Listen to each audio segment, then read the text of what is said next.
What's going on, everybody? Welcome to this episode here on Untamed Opinion, bringing you a 2021 NFL mock draft, round one. I will be doing round two in a separate video. However, I'm only going to do this video just round one, separate video for round two. All right, but before we get into it, do me a favor, hit that subscribe button, hit that bell, make comments on this video. What did I select for your team that you liked, that didn't you like? What would you have done instead? Let's have that conversation. I read all of them. Go ahead and hit that like button. Because more of this content is going to be coming out, and especially for round two. All right, so let's go ahead and get into the 2021 NFL mock draft. Jacksonville, you're on the clock. Jacksonville Jaguars with the first pick selects Trevor Lawrence, QB from Clemson. This is no secret. You could be a monk in the Himalayan mountains, and you know that Trevor Lawrence is going to be the pick here. It's no secret. It's unanimous. Jacksonville's not going to do anything crazy. If they do anything other than Trevor Lawrence, the entire organization should no longer exist. That's how it should go. So now New York Jets with the second pick. So at pick number 2, the New York Jets select Zach Wilson. Now, even if they retain Darnold, the consensus, and I listen to a lot of ESPN, Fox Sports, Colin Cowherd, different opinions. And the consensus is that Sam Darnold will be moved at some point before the draft, after the draft, at some point in the season, because there's an injury to another team starting quarterback. I think it's going to happen before the draft. For a while, back about a month, I was thinking the Jets were primed to move down. They should have retained Darnold, give him a chance to compete and actually get something solidified around him that he hasn't had since his time in New York. However, new regime, new GM, new head coach, they're going to want to get their guy in there. Sam Darnold will be moved at some point. It's not an if, it's a matter of when. Zach Wilson will take over. Number 3, San Francisco 49ers. San Fran selects Justin Fields. Now, I had Trey Lance mocked here for a while. However, given the pro day, given a lot of what I've been reading regarding San Francisco, regarding Kyle Shanahan and what he looks for in a QB, and just all the traits that Justin Fields checks off for Kyle Shanahan. Kyle Shanahan, typical quarterback, may or may not beat Justin Fields. I know you could definitely put Trey Lance in there, and you wouldn't be wrong. Right now, I'm just going to go with what I've been hearing lately, and that's Justin Fields of San Fran. Number 4, Atlanta. Atlanta's kind of an enigma right now. I do not believe they should be selecting a quarterback. I've been reading a lot of mock drafts where Justin Fields or Trey Lance or Zach Wilson has been slotted to number 4. I think it will be a big mistake for Atlanta to select a quarterback. Here, they need to go with the best defender possible, and that is cornerback Patrick Surtain II. So at number 4, Atlanta selects Patrick Surtain. Now, I have also been reading a lot of mock drafts saying that Kyle Pitts will be the pick here. Hey, if you put Kyle Pitts in there with Julio Jones and Calvin Ridley and the newly acquired Mike Davis, along with Matt Ryan, that's going to be a lot of fun to watch for many years to come, or at least the 2 years that Matt Ryan has left here on this contract. That is why a quarterback won't be selected. He still has 2 years left on his contract.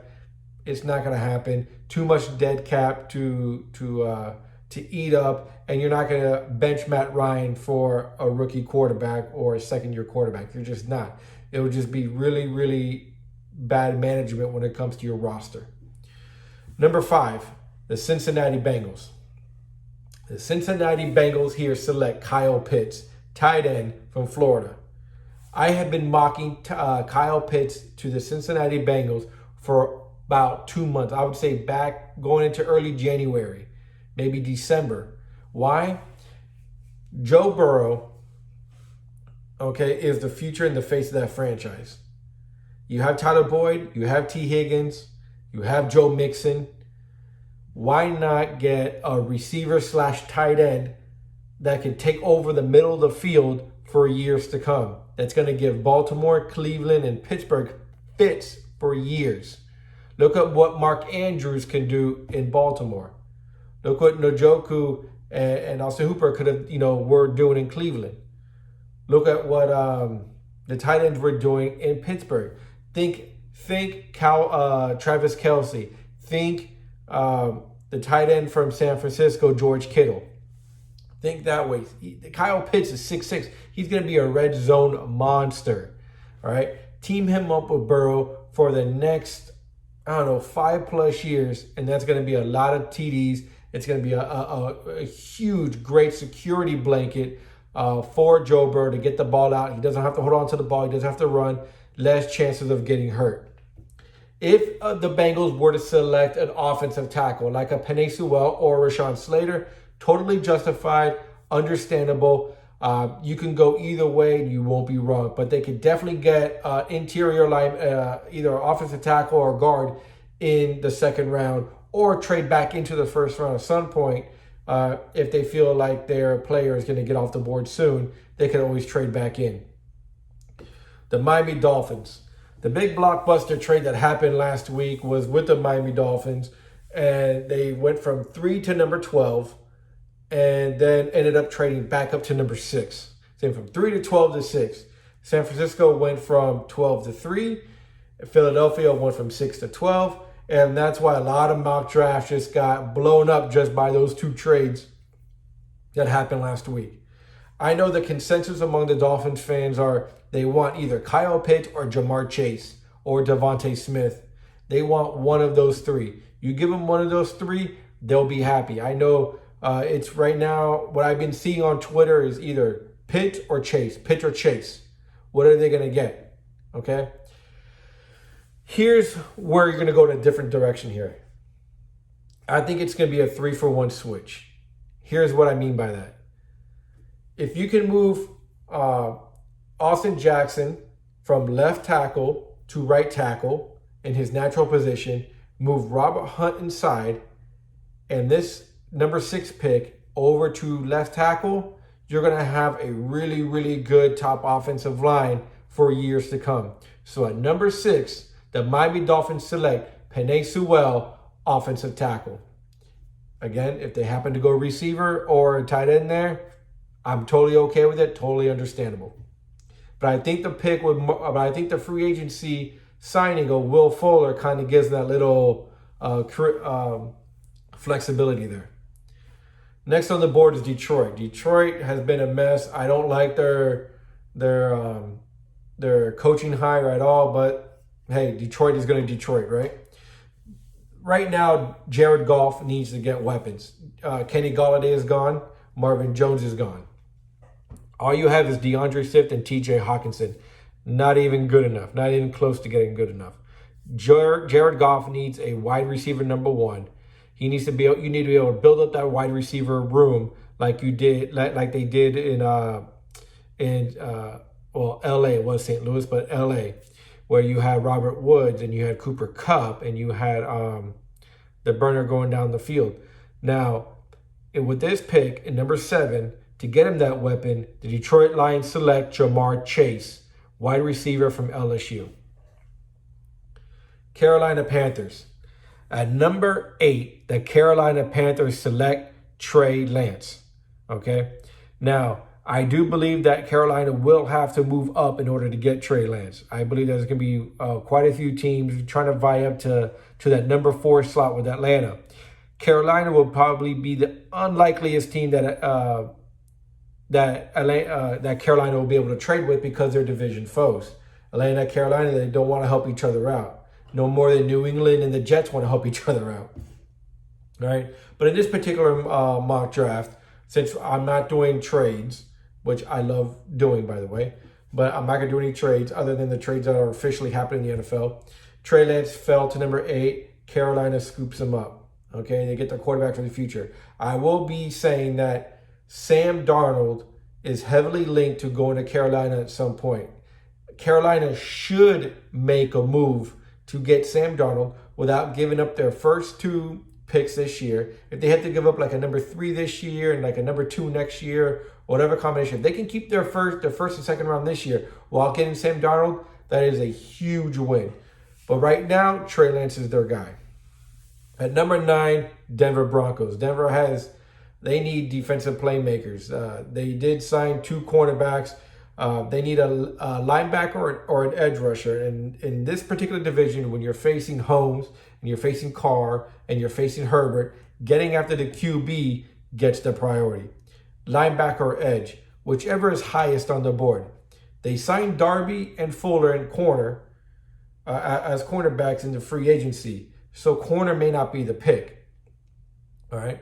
However, they're going to go with the highest defensive rating on the board. Again, if they happen to go defensive edge, understood. But here, the Denver Broncos select Micah Parsons, linebacker from Penn State. Dallas. The Dallas Cowboys have needs all over the field. They dedicated their free agency signings all over to the defense. Other than Dak Prescott, I think Dak Prescott and one other offensive player, all of their free agency signings have been on defense. Will they go defense? They probably should. Here, they should probably go after corner. If they happen to get like a Pat Surtain or a Caleb Farley or a J.C. Horn, totally understandable. If they happen to go edge, totally understandable. However, with Dallas Cowboys, they need to get cheaper on offense, okay? You're paying Dak, you're paying Zeke, you're paying Cooper, you're paying Martin. Puts a huge bind on your offense when it comes to salary cap. Plus, it's not going to be very long until you're going to end up paying CeeDee Lamb. Yeah, you're going to end up not keeping Cooper, but you're going to end up paying CeeDee Lamb at some point. Your first round pick from last year. They need to get cheaper somewhere, and they need to fortify that offensive line to protect your $160-something million quarterback in Dak. So here, the Dallas, instead of people thinking they're going to zig, they're going to zag. And I think they're going to zag in the right direction, make the right choice. And Dallas selects Rashawn Slater, offensive tackle from Northwestern. This brings us up to the New York Giants, the other NFC foe, okay? Getting Golladay was a big-time free agent move by the Giants. Getting Ross, getting Rudolph to add to Jones's weaponry now gives the quarterback no excuses to succeed. Giants should get an edge or a corner with this particular pick. Giants did sign Adoree Jackson just a few days ago to a 3-year deal, so cornerback may not be the pick here. And instead, they'll go with edge or an offensive lineman, which would make all the sense in the world. But why not get another corner to play opposite of Adoree Jackson? Think about it. Philly's not going to be your number one issue this year in the division. Washington is not with that offense. Okay, who is the Giants' biggest obstacle right now when it comes to winning that division? Believe it or not, it is the Dallas Cowboys. You have to cover Amari Cooper. You have to cover Michael Gallup. You have to cover CeeDee Lamb. Adoree Jackson cannot do all three. So here, the New York Giants, in order to go tit for tat there with the Dallas Cowboys, the New York Giants select here at number 11, Caleb Farley, cornerback from Virginia Tech. Philadelphia Eagles at number 12. This is where San Fran was before the whole, I want to say it's more of a 3-way trade instead of 2 different trades, but kind of like a 3-way trade. The Philadelphia Eagles here at number 12. Easy selection. Their card should already be in. This is a no-brainer. You want to give Hurts every opportunity to solidify himself as a starter and as the face of that particular franchise for years to come. And Jalen Hurts is cheap too for the next several years. So with the number 12 pick, the Philadelphia Eagles select Devontae Smith, wide receiver from Alabama. The Chargers, the LA Chargers, point blank, it's all about protecting Herbert. Herbert was sacked way too much last year. I think he set either a rookie record for sacks or he was one of the highest sacked quarterbacks last year. That offensive line was not good last year. Even though he set all sorts of rookie records, that offensive line was not good. All right. So Darrisaw or Vera Tucker, which is it going to be? Who's going to fit him? You can have that discussion. Who would you rather have? Christian Darrisaw or Elijah Vera Tucker? Elijah Vera Tucker could play guard and tackle. I'm not too sure about Darrisaw or if he's strictly a tackle, but Vera Tucker could play both, which makes him a lot more flexible and a lot more valuable. So at number 13, the San Diego Chargers select Elijah Vera Tucker, offensive tackle / guard from USC. Minnesota Vikings. They need to go defense with this pick. Offensive line could be the pick, and it would be understandable if they happen to go offensive line. However, but they need to get an edge rusher. They need an edge rusher bad. So here at number 14, the Minnesota Vikings select Gregory Rousseau, defensive end from Miami. The Patriots, the New England Patriots, everybody's favorite team, right? Here at number 15, Lance or Fields could be the pick, but they're going to have to trade up, and they probably won't have the ammunition to trade up. I've seen mock drafts where New England did trade up with Atlanta, okay, and they selected, I think it was either Lance or Fields. I forget which one, but there were some mock drafts with New England and they're trading. They can let one of them sit, learn behind Josh McDaniels and Cam Newton and whatnot. However, that's probably not the direction that Bill Belichick is going to go. Bill Belichick needs to get a wide receiver. He needs to get as close to Moss as possible. Okay, they need to be able to get, when Randy Moss was there. When Randy Moss, he was just a burner downfield, and Tom Brady could just throw it up, and they set all sorts of records. They need to get a wide receiver number 1 for Cam Newton and whoever's going to be the quarterback starting after next year. They signed the best 2 tight ends in free agency. They spent very heavily on free agency. They need to go after wide receiver. And here, the New England Patriots at number 15 select Jalen Waddle, wide receiver, Alabama. Arizona Cardinals sitting here at number 16. Running back, corner, and guard will probably be the pick. It's going to be one of those. Okay, you could definitely see a Najee Harris being selected or Travis Etienne being selected here to give Murray all the core around him and to be successful as much as possible. Totally understandable. Given the division they're in, they should shore up the secondary. With Patrick Peterson officially gone, there is a big need at corner now.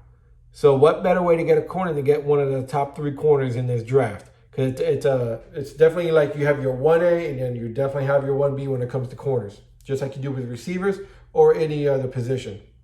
So here the Cardinals, Arizona Cardinals at number 16 selects J.C. Horn, corner from South Carolina. The Las Vegas Raiders at number 17.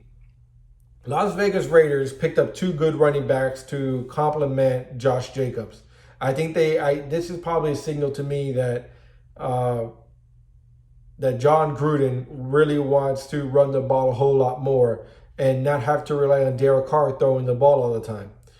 If you could rotate those running backs, then that's really good, and you could keep Josh Jacobs fresher for the entire season instead of trying to lean on him like your cowbell.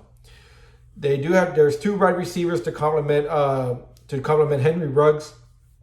They also signed 3 offensive linemen, which was a weakness because they let some walk, but they got some in free agency.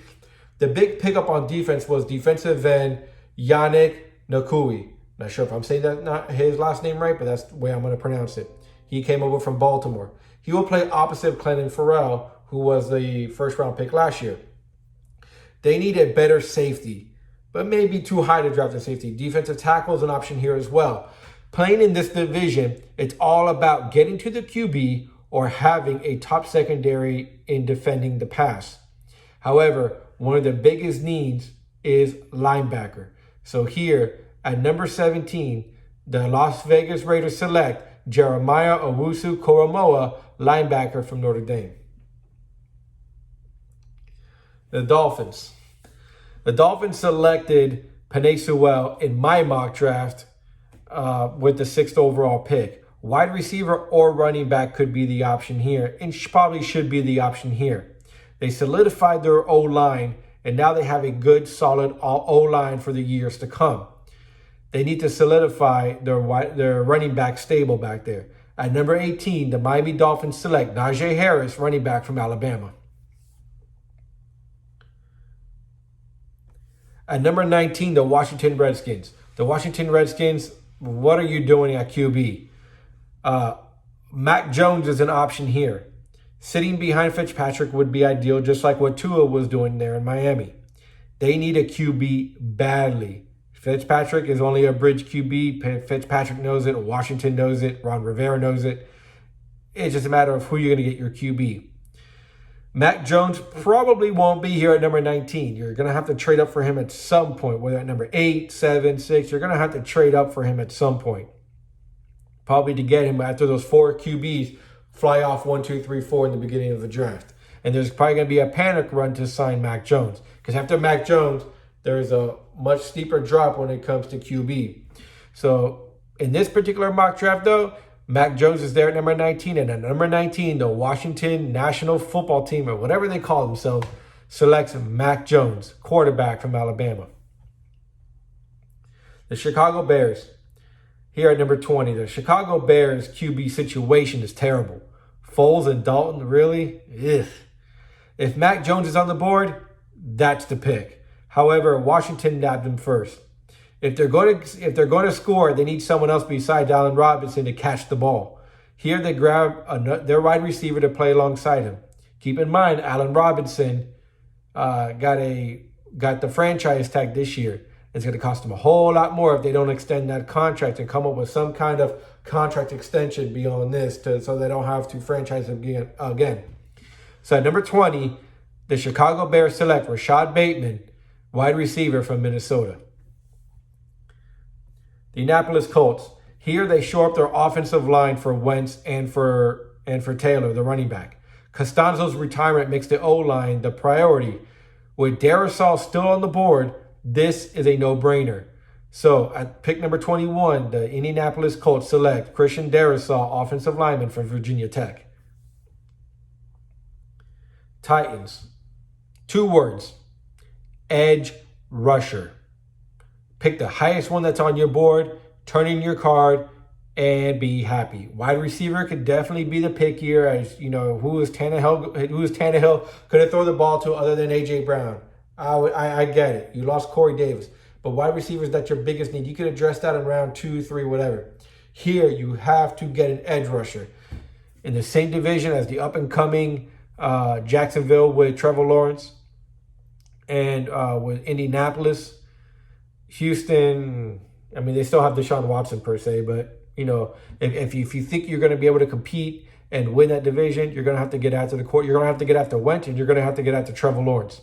So the Titans select with the number 22 overall pick. The Tennessee Titans select defensive end Kwity Paye from Michigan. The New York Jets. The New York Jets with pick number 2 in this particular mock draft got Zach Wilson. They got their QB that they're going to play at some point. I doubt he's going to start the season right away unless they happen to get rid of Sam Darnold before the season. But let's just say at some point Sam Darnold's gone and Zach Wilson's in there. Who's running the ball?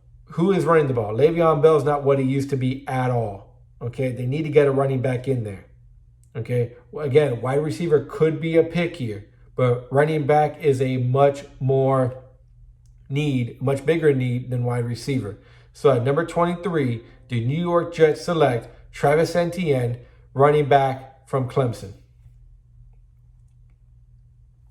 The Steelers, the Pittsburgh Steelers here at number 24. Running back is the pick if Harris or Etienne is still on the board. In this particular mock draft, they're not. Could they be in the real draft? Absolutely. If one of them is still on the board and they don't pick them, something's wrong. Wide receiver here's an option too, but with Juju coming back and with Chase Claypool there, they're probably not going to go wide receiver at this point. Offensive line, offensive center is possible because of the retirement of Pouncey. That puts a big need in a hole there for a solid starter to start instead of Pouncey that can play as long as Pouncey did in the NFL. offensive tackle is the priority given the needs. So at number 24, the Pittsburgh Steelers select Samuel Cosmi, offensive tackle from Texas. The Jags. They got their QB with the number 1 overall pick, the no-brainer pick of the entire draft with Trevor Lawrence. Running back of Harris or Etienne would be the pick here if available, but they're not. Offensive tackle or receiver is the option here if one is high enough on their board that they feel good enough to select. Usually when you select a quarterback at, in the top 2, 3, whatever, usually your second pick is going to be either an offensive lineman or usually a tight end or offensive lineman. Why? Tight end's a quarterback's best friend, and you want to be able to protect your future quarterback. Understood. However, since the Jaguars, this is their second first-round pick, and they pick another 6 picks later at number 33, they have the luxury of picking best available on the board at the biggest need on the board. So it's hard to patch up a potential elite rusher to play opposite of. You did pick up Marvin Jones Jr., so they probably won't go wide receiver. So one of the biggest holes they need is defensive tackle. So at number 25, the Jacksonville Jaguars select defensive tackle Christian Barmore from Alabama. The Cleveland Browns. The Cleveland Browns took a big step last year in making the playoffs. Now, can Baker actually take them to the next level? Getting a linebacker they need to help anchor that defense is a need. Cornerback could be an option here too if Greedy Williams gets healthy. If Greedy Williams cannot get healthy and play, get somebody else on the opposite of Denzel Ward. Edge or linebacker is going to be the pick here. If not, go with a corner. Dark horse pick here would be an offensive lineman. It would make sense. Give Nick Chubb another person to create running lanes and to give Baker Mayfield time to throw the ball and for the receivers to get open. With Kwity Paye sliding down to them, or they would probably, Kwity Paye would be a great fit for them if they were to slide down to them. However, Kwity Paye did not slide down to them. However, they're going to get who I believe is even a better defensive end than Kwity Paye, and will probably be a better pro than Kwity Paye. This is going to be one of the steals of the draft. The Cleveland Browns select to play opposite of Myles Garrett, defensive end Jalen Phillips. The Baltimore Ravens here at number 27. The wide receiver core is not good. Watkins makes it better, but barely. If Bateman or Tooney is believed to be a great fit, pick them here if they're available. Bateman, Tooney, Terrence Marshall. If one of them you believe is a great fit for your scheme and for your team, that should be the pick here too. Here, in this particular pick, they're going to shore up the back end of their defense in the secondary. And at number 27, the Baltimore Ravens select safety Trevon Moehrig out of TCU.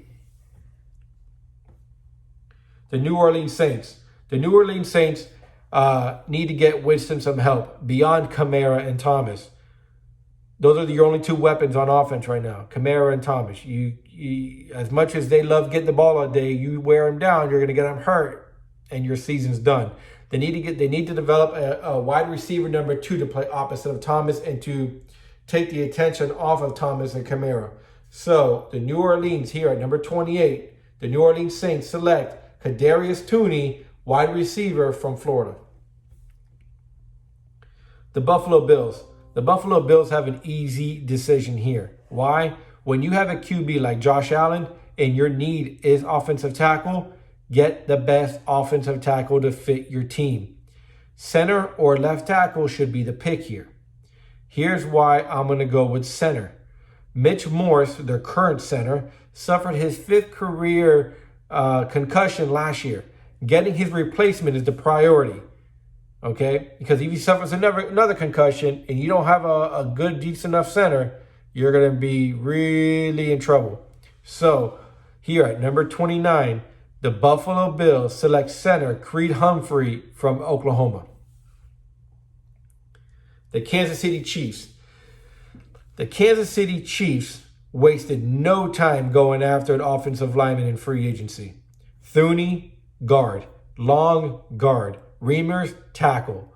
They were not going to make that same mistake again. If the Kansas City Chiefs happen to select an offensive line here too, no one's going to blame them too. We all saw the Super Bowl. We all saw what happened.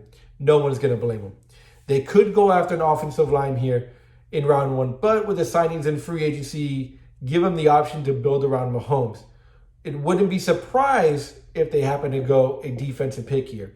So at number 31, the Kansas City Chiefs select cornerback Greg Newsome II.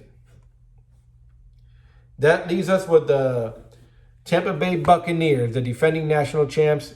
All 22 players, except for Antonio Brown. You're not really going to count him as part of the 22, but although he did start, he did play in the Super Bowl. Their Super Bowl core, all their players are coming back. So they really have a luxury of saying, okay, where do we want to build depth? And right now, the way Tom Brady is playing, you want to protect them at all costs. So O-line is in play because it's all about Tom Brady. Protect them. If one lineman goes down, you have to be able to have the next lineman step up. So with this luxury pick, the Tampa Bay Buccaneers select offensive tackle Jalen Mayfield from Michigan. So that concludes round 1 of the Untamed Opinion 2021 NFL mock draft. What did you like? What did you didn't like? Do you agree with some of my picks? What didn't you agree with? Leave your comments down below. Share this video. Comment on this video. All right. I'm going to see you for round 2. Round 2 is going to be coming out very soon here. Hope to see you soon. Take care.